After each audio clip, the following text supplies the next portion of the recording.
My wife threw me out after believing her daughter's lies.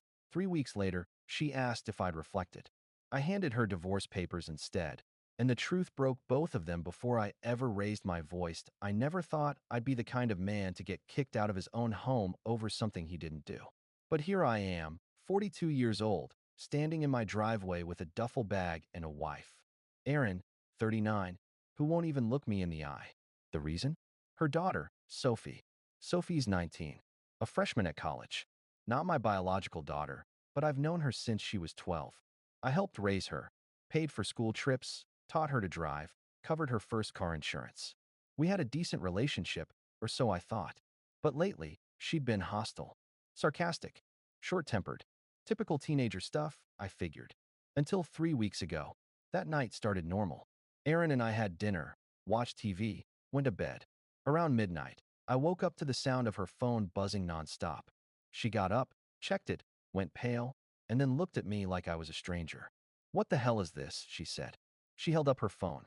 There was a message from Sophie, several, actually, with screenshots.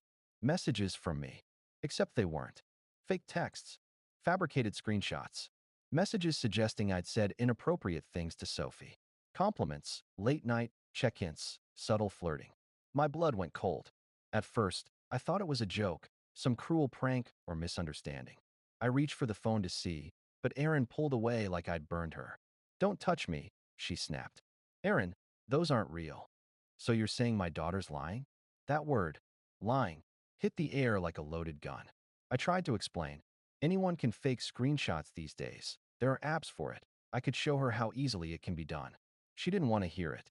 "You need to leave. Tonight." I packed a bag and walked out, numb. For the next 3 weeks, I stayed at a friend's place. No contact, no explanation. I tried once, texted her. "Please talk to me. I'll prove it." No reply. Sophie blocked me on everything. And in the meantime, Erin quietly told our families that we were taking space due to trust issues. She never said what kind. Didn't have to. I could feel the judgment in every message from mutual friends. But here's the thing. I work in IT security. Digital forensics is literally what I do. So while Erin and Sophie were playing silent games, I got to work. Not out of revenge, but out of self-defense. I pulled my message archives from my carrier, extracted app metadata, and reconstructed every single conversation log between me and Sophie. I built a clean timeline, dates, times, message IDs. Then I compared it to the screenshots and immediately saw what I suspected. They didn't match. Timestamps were off by hours. Formatting inconsistent with my phone model. Even the battery icon was wrong, from an Android, while I use an iPhone. She'd faked them on her laptop using a generator website. I documented everything. Screenshots, carrier logs, digital signatures, EXIF data. Then I compiled it all into a neat, time-stamped PDF and sent it, not to Erin, but to my lawyer. He didn't even hesitate. "We'll handle this quietly. You don't go back there, don't confront anyone. Let her come to you." And so I waited. Exactly 3 weeks later, Erin texted me out of nowhere. "Can we talk? Sophie's been distant. I think we both need to reflect." Reflect. That word made my stomach twist. It wasn't an apology. It was an invitation to be gaslit again. Still, I agreed to meet at a public cafe. No yelling, no drama. Just me, calm, with a manila envelope in my briefcase. When she arrived, she looked nervous. Not guilty, just unsure. Like someone who half realized they might have made a terrible mistake, but wasn't ready to admit it. We made small talk for a minute. Then she asked, "So, have you done any thinking about what happened?" I took a breath. "Yeah," I said. "I've reflected. A lot." Then I pulled out the envelope and slid it across the table. "What's this?" "My reflection." Inside, copies of the fabricated screenshots, my verified message logs, metadata analysis, and on top, divorce papers. She stared at them, confused, then panicked as she realized what she was looking at. "Ethan, you threw me out without a word. You believed a teenager's lie over a man you married. You didn't ask for proof, you just assumed guilt." Her voice cracked. "She said you." She said a lot of things. None of them true. I leaned back. "You wanted me to reflect?" I did. I reflected on who actually deserves my loyalty. And that was the moment she broke. "Wait. Please, let's talk." But I was already standing up. "You had 3 weeks to talk." Now it's my turn to walk. As I left the cafe, she called after me, crying. People were staring. I didn't look back. That night, I got a text from her sister. What did you do? Sophie's freaking out. Aaron's in tears. I didn't answer. Because some lies only unravel when the truth arrives in an envelope that IT didn't take long for the silence to crack. 2 days after the cafe meeting, my lawyer called. Apparently, Aaron had already contacted him. She was confused, regretful, and wanted to discuss options. Translation: Sophie was panicking, and Aaron was finally starting to ask questions she should have asked 3 weeks earlier. I told him not to engage beyond acknowledging receipt of the paperwork. No reconciliation discussions, I said. Just logistics. That same evening, I got an email from Aaron. No subject line, just a wall of text. Ethan, I don't even know where to start. Sophie admitted that she faked the messages. She said she was angry because she thought you were trying to replace her father. I had no idea she felt that way. She confessed everything when I confronted her with the documents. I'm so sorry. Please, can we talk? I reread it twice. It felt surreal, seeing her actually write the words Sophie admitted. The same woman who'd kicked me out without a single conversation was now drowning in regret. But it didn't feel satisfying, just heavy. Later that night, my phone lit up again, this time with a number I recognized but hadn't seen in weeks. Sophie. I didn't want to answer, but something told me to pick up. The second I did, I heard it. That breathless, frantic crying that only comes from realizing you've destroyed something you can't fix. Ethan, I'm sorry, please. Sophie, slow down. I didn't mean for it to go that far. I was mad. You were always around, and Mom kept saying how stable you were, how good you were with money, how lucky she was, and I just felt like you were taking her away from me.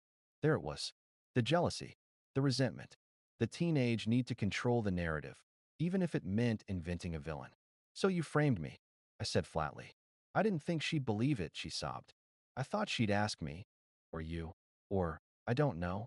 I just wanted her attention back. And now you have it, I said. Silence. Then a quiet, broken whisper. You hate me, don't you? No, I said. But I'll never trust you again. And that's worse. I hung up. The next morning, Aaron showed up at my apartment. No warning. Just standing there, in the hallway, holding 2 coffees. One black, one with the exact cream ratio I always used. Her face looked 10 years older. Can we talk?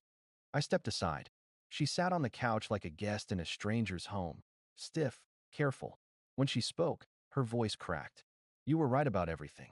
I didn't even question her. I just reacted. You wanted to believe her, I said. That's different. She nodded, tears pooling. I don't expect forgiveness. I just needed you to know I know now. Good, I said, because knowing doesn't undo it. She flinched. Then she said the one thing that finally broke through my calm. She's in therapy. I'm paying for it myself. I told her she needs to learn what consequences mean. She doesn't talk much now, barely leaves her room. For a second, I almost felt pity. Almost. You're doing the right thing, I said quietly. But it's your road to walk, not mine. She stayed another 10 minutes, trying to find the right words. But there weren't any. Eventually, she stood up, whispered, I'm sorry, and left. No hugs, no promises, just the soft click of the door. Over the next week, everything unwound. Family members who'd been distant reached out awkwardly, trying to piece together the truth. Some apologized. Most didn't. It didn't matter. My lawyer handled the paperwork quickly, clean, efficient, emotionless. No property dispute. No custody drama. Just 2 signatures and a date. A month later, I got one last message from Aaron.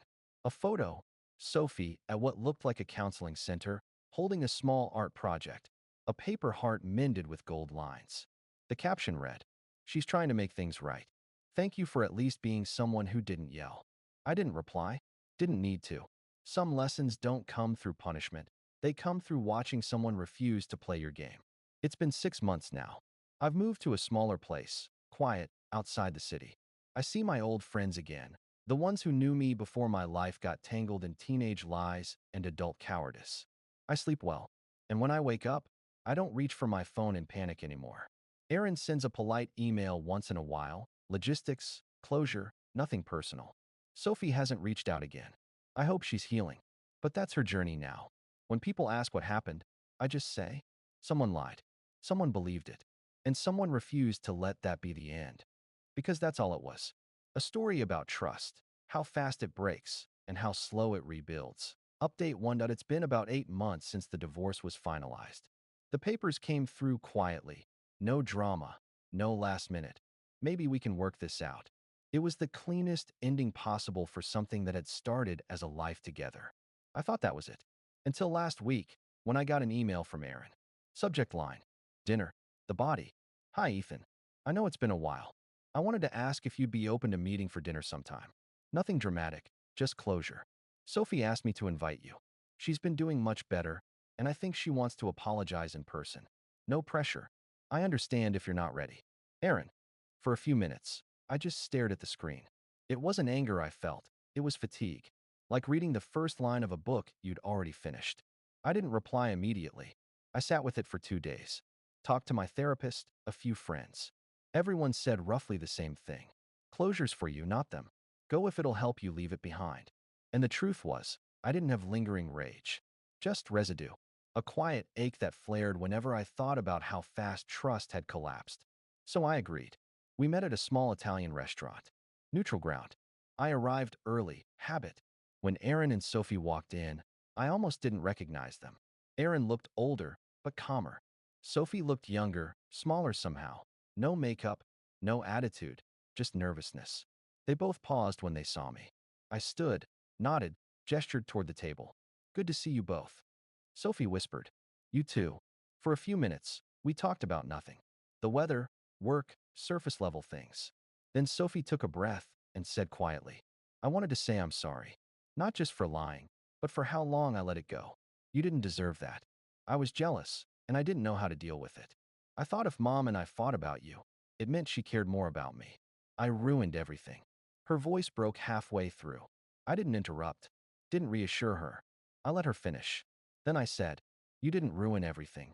Sophie, you just forced everyone to show who they really were. Including me. She nodded, eyes glassy. I know. I don't expect forgiveness. I just needed to say it. Then you said what needed saying.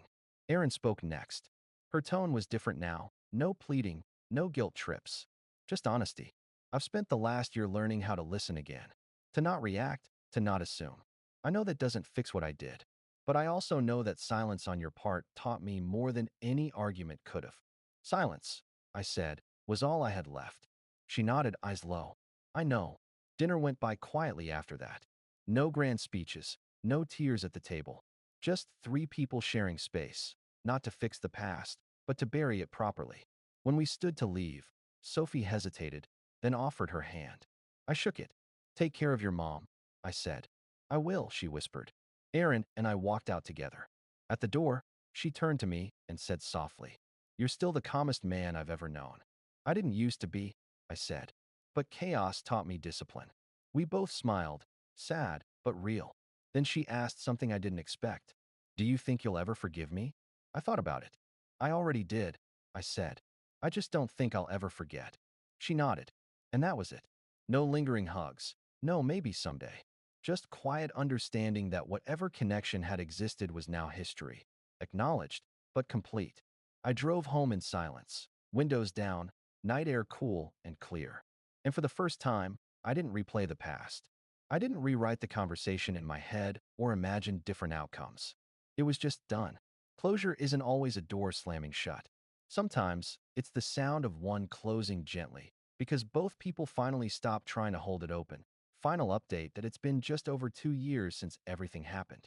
The lie, the exile, the envelope across the cafe table, the dinner that closed the loop.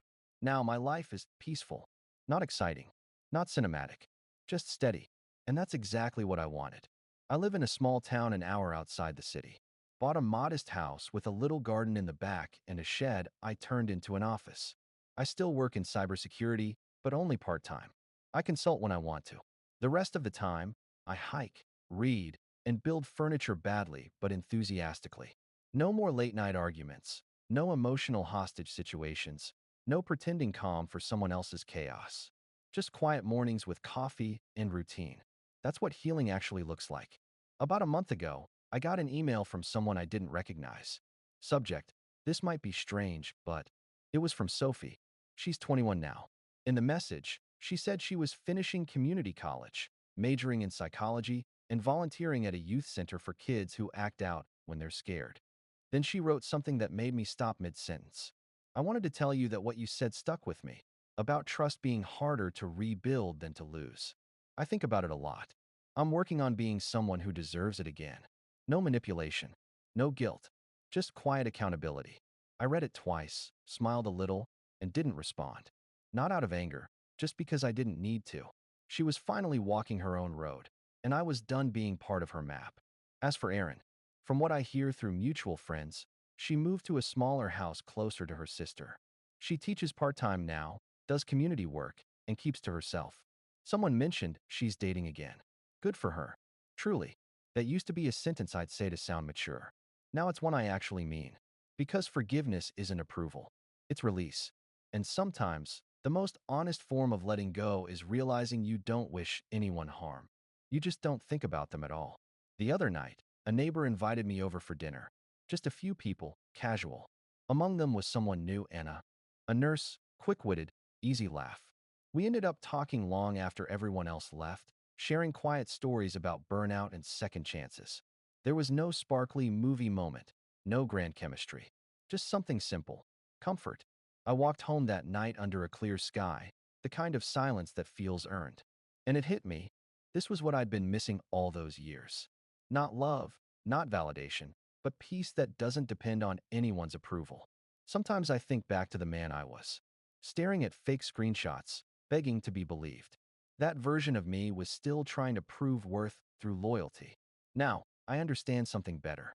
Loyalty is meaningless if it's not mutual. And self-respect isn't pride, it's protection. I didn't win anything. I just stopped losing myself in people who couldn't tell the truth. That's the quiet victory. If anyone reading this has been where I was, falsely accused, gaslit, discarded, here's what I'll tell you. You don't need revenge. You don't need their apology. You just need peace and the discipline to protect it. Because eventually, peace stops feeling like an absence of noise. It starts feeling like home.